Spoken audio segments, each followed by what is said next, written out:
The most difficult thing is the marketing part. You're 100% right. Most of the, see, there's a book, I wanted to bring that with me, but the baggage is gone. So the book, it says, these 40 people that made America. It's a beautiful book, I think I got like 40 or 50 volumes of that, because I give it to everybody. It's a book worth reading. What's the name of the book? It's called 40 People That Made America. Okay, it's a phenomenal book, Okay, I'll send you inshallah. Okay, what's this reminding me? Okay, and there's another book I'll send you. Okay, that is also a phenomenal book on how to be successful. Now, in this, who these 40 people are? Henry Ford. Okay, there is this guy who made we had this Pan American Airlines before. 40 people, okay, and then there's a lady who came from Russia, and she started, making bras for all the women's bras in the world. She was the designer, and she made her own shop, and the best bras now are after her name, and they made it. See, these guys are the ones who are entrepreneurs, inventors, and also innovators. They sold their own product. Henry Ford was selling his own cars, making his own cars, selling them also. Okay, so selling is the most difficult part. And for that you have to have too much perseverance. You have to keep on doing it, You get so many failures in selling, and obviously you have to be at it, You cannot just give it up. So one thing here, you mentioned earlier that you have to define the right problem, find your passion. So how can you know if this is just the failure because you didn't persevere enough, or is it because maybe you have a very wrong product or you define the problem wrong? How can you get that self-confidence? It's very simple, okay? Like for example, I have this new brand that's coming in the market, okay? Now, the question is, we don't know whether it will work or not. So, very simple, we tested in animals to see whether it's working or not. If it works in animals, why it should not work in the human? Okay, now if it works in the human, okay, then I don't have to go and prove myself that it's working or not working. It's already working from animals to human. If the doctors even say it's not working, I know that this doctor is not the only guy who's going to be saying no. I will go to other 5 doctors and ask them for their opinion. So when you have a product, like for example, you make a special type of sweet dish, okay, and you want to sell it to everybody. You test it first at home. Can your children and your wife eat it? If they cannot eat it, we have a big problem. Very simple. If they eat it, they like it, then we have a big chance of going somewhere else. So testing is very easy. If people can accept it, they will accept it. If something good, they will accept it. Maybe it's very good, but very expensive. Then you have to see that how you can reduce the expense part of it, and still keep it beautiful and simple and nice. What kind of advice you can give to people who, for example, have an idea, they put their plan, but they don't have that much of money to make their plan happen. So, do you have any suggestions? Very interesting question, very interesting solution. There's a person who's working with us. His name is Tarek. He's from Syria. He came to me about a year back. Yeah, Umar's friend. He said, he has a great idea. He wants to make an electrical car. Oh, I said, great idea. Let's talk with Tarek. Came. The first thing I told Tarek, I don't want a single penny from you, okay? Let me start with this. So you don't think that I want to invest money and so I can get something from you. I want in writing from you that I will not take $1 from you. As much as you want to make anything, be happy, but I will not take anything from you. And I invest money in you, I'll get it. So Tariq came, idea was good, but he said, I need about $100,000 for this idea of mine. I said, you can do the same thing in $80. He said, you're crazy, How I can do this in $80? I said we'll make a very small model of it. Okay? Alright? So we can see the physical part of it, whether it really runs or not. If it can really run, then obviously we can put that $100,000. And we are foolish to put $100,000 in something very simple. I gave him the design, I told him what to do. He came back after 2 weeks, very excited. I said, what happened? He said, come on, I'll bring it. He brought it to our house. It's a small model about this thing. Crude looking thing, he had wood and all that, but it was working. It was working. I said, see that, it works now. And how much did it cost? $80. Okay, now we bought a car for him. We bought parts for him from Japan, and he's working on it.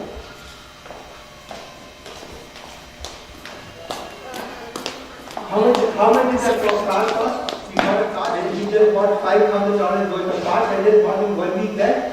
He's working now full time in a company. He's working as an engineer. We hired him to work with for us so that he gets money, and he's also working on his own car.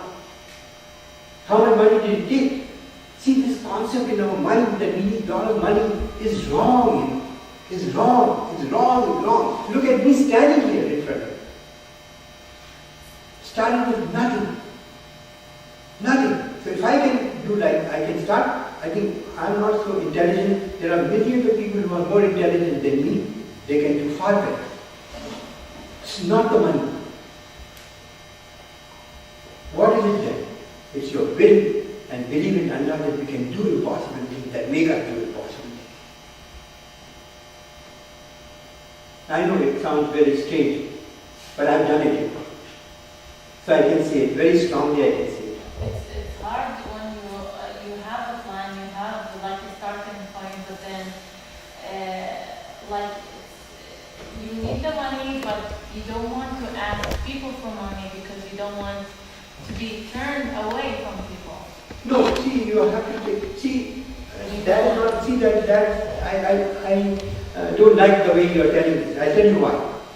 See, I'm from a very rich family. Okay, and it was a big problem for me to ask people for money. I've never done it in my life. My brother is extremely rich. He's one of the most famous doctors in the whole world. You know, the skin disease, Dr. Azad. He's invented a cure for skin cancer. You know, he's in Boston. He's in Harvard. Such a big professor. So much money here. I never asked him for $1. Why? The same thought like you have. But then when we found that we had no money, the building was going to go away, I think my told my partner, they said, we cannot raise money. I said, okay, I'm going to go and raise money. And I started raising money because you know why? I knew that honest to God, I will be able to return these people's money back. If I did not do that, I would not go and raise money. When you are afraid that I will these people to lose their money, that means you're not confident in yourself. See, the problem is the confidence is there, but then it's like the people's money that you're taking, it's in your neck. No, see, you're doing that with enough risk. You tell these guys, okay, you're putting money. I'm going to put 200. I had a guy who came to me when we were investing. We were trying to raise money, and I asked him. I said, he said, how much risk is there for you in this, and how much risk is for me in this? I'm taking all the risk. I'm giving you money. I said, wait a minute. I left my job. Okay, I left. Everything that I had in the world, I have left. Okay? Who's more risk-taking, tell me? You who are still doing your job, still have everything, and you're putting $10,000 here in my project, and you're asking me who's taking more risk. Tell me who's taking more risk. He said, I'm just like you. Can I ask a question? But I'm going to ask it to Omar. Do you agree on these philosophies that your dad are mentioning? Like you started your own business as well and you went through things, and I'm sure you were in situations where you needed money or you wanted to expand or something and you needed to get, would you just go to your dad and say, hey, give me the money, I need this? Or did you follow this philosophy? Do you mind if we... No, I agree with you. I think it's just a matter of your trust in God. You believe in your product and you believe in yourself, but in the end, if you really believe in God,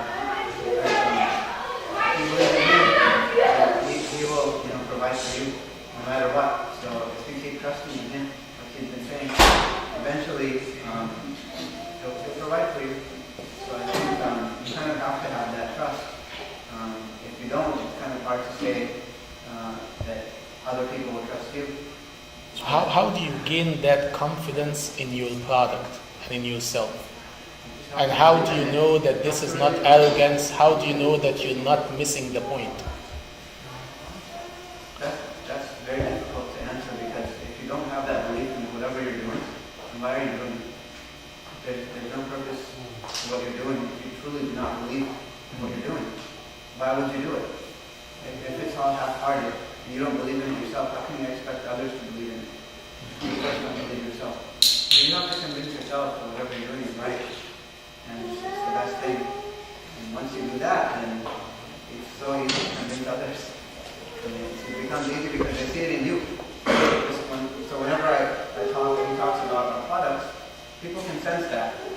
They can sense, like just yesterday there was a blog, one of the famous bloggers in Washington D.C.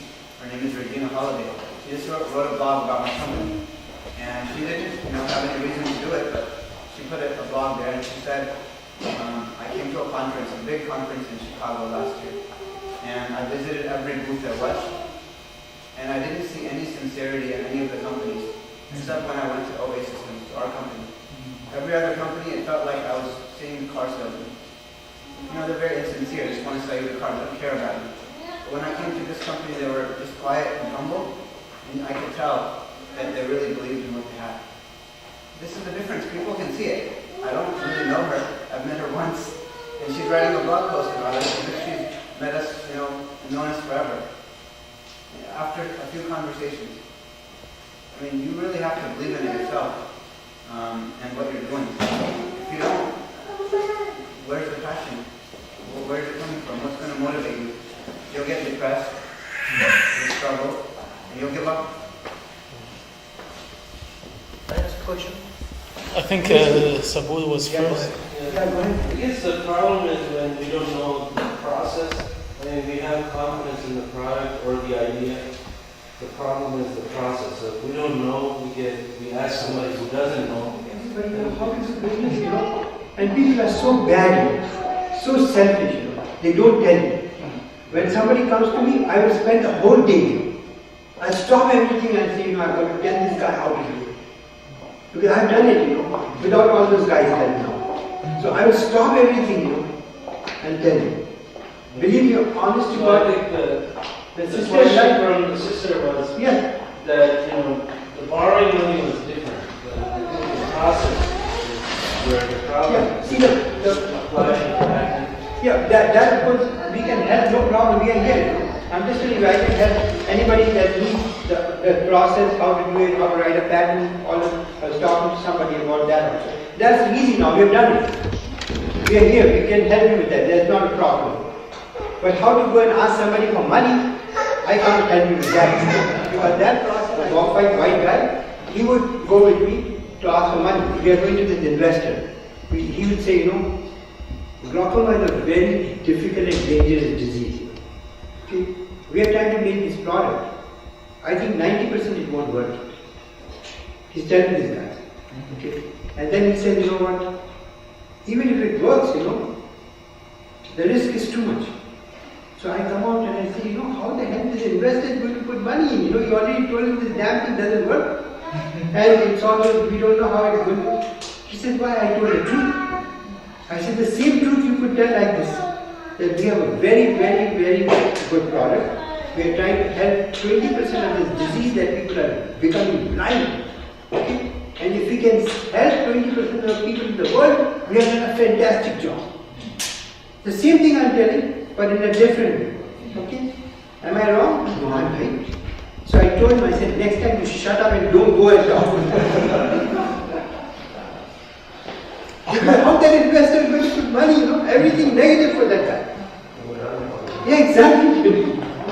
So it's a way of putting things without being dishonest, You can be very honest and sincere. Like Umar was saying, you have to believe in yourself 200%. How the hell you can sell something? Believe me, I was standing on the ground and selling to doctors this bad, they would never believe in it. Never. And now every doctor in America, mashallah, is using the web. Every doctor. That belief you have. Ahmed? So just a follow-up question to you. You mentioned about confidence in your product. So when you were describing your company and brief history, you mentioned that you started this concept with just a senior project in your college. And at that time, you didn't have that confidence, or you didn't even see that concept to be a product. So what was the process that made you have that confidence in your product? Sure, it's a good question. You know, it's not that I didn't have the confidence, I just didn't know if that's what I wanted to do. Eventually, once I started thinking how much this could help people and how much of a problem this is, and that this could really become a reality, that's when I decided that I really want to work on it. Because it's not that I didn't have the confidence to not do it, and I didn't believe in it, because I did. I just didn't have the drive to do it at that time, because I was busy with many other things. Once I focused, then it became something I wanted to do. So you have to have some focus on that as well. You can't just be doing 50 things you're focused on and expect all of them to work out, because none of them will work. I wanted to kind of make one point after what he was saying. Like we've been talking a lot about faith, right? And the concept we have in religion of trusting in Allah, like full trust in Him. And there was one thing I always come back to.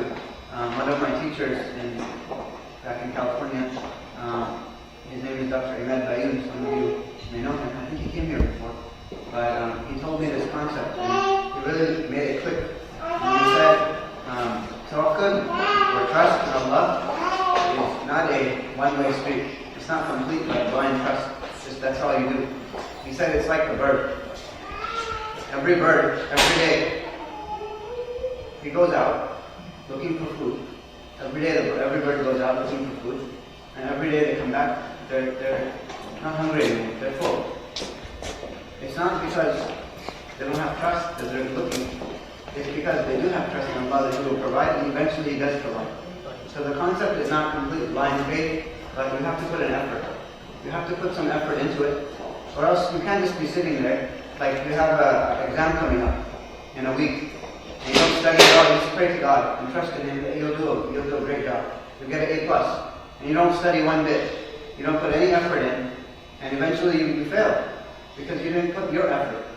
So you have to have the combination of that. You have to have your efforts along with your trust in God, because if you put your complete trust in Him without putting any effort from yourself, then you're bound to fail. I mean, this formula is given to us in many ways through our holy book and through our beloved messenger, that these concepts are true, they're real, and we have tested them now, and they're working. That once you put an effort and you believe in Him, He will not let you down. I think there's one hadith, right? Allah is saying that if you come to me, He's there for you.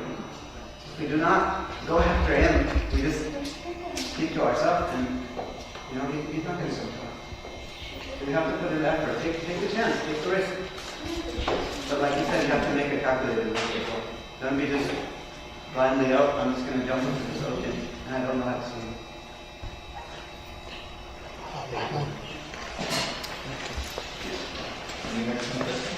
Yeah, there's one last question. Yes, go ahead. I think one of the things that I could see our community back home in the US, I could see there are some kind of mistrust among each other. And I think that's an example why the Jews that they are meeting every Sunday to plan for the future and how they are successful, even though the population of Muslims in US compared with Jews are nothing. So how to build trust between Muslims community to work together? I think this is the most challenging thing and I wonder how did you pass that when you sit around, say, 5 physicians or wherever to convince them to go through this, or at least to share, or to pay some kind of, to support your project? See, what happens is that the trust is built over a span of time. Okay? See, like you become my friend for 5 years, 6 years, you have been seeing me, you trust me, investment, money back, forward, everything, whatever. When the trust builds up, then over the span, there has been a trust that is built over many years. And once they start trusting you, then they will put their money. It's not a problem because they know that this guy is trustworthy. And here, see, like this community that is being developed over here right now, it may be a small group, it's alright. But this group, when they keep on meeting each other, they will start trusting each other.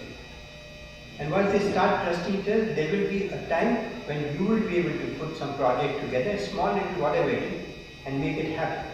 It takes time, because many times what happens because of this distrust, it takes a longer time for that thing to happen. But it will happen. These groups are very, very important. They don't look that important. We have it at our place also. We have that group now. We're just buying a building next door to us for $500,000. There are people who are doing wrong things. But 90% of the people are very nice. It's maybe the 10% that are bad. Okay, that's okay that we shouldn't bother about it that much, but we should work on the 90% of the people. And slowly by slowly build up this trust, not overnight, Small incidences make these things happen. Is it not vice versa, 10%? No, it's because not. I can't say it here in US, honestly. In my life, I cannot count even 5 people in my life, 5 people who are very bad to me. 5 people. I must have met, I don't know, maybe 500,000 people in my business. Not even 5 people are bad. So what is the percentage? 0.01%.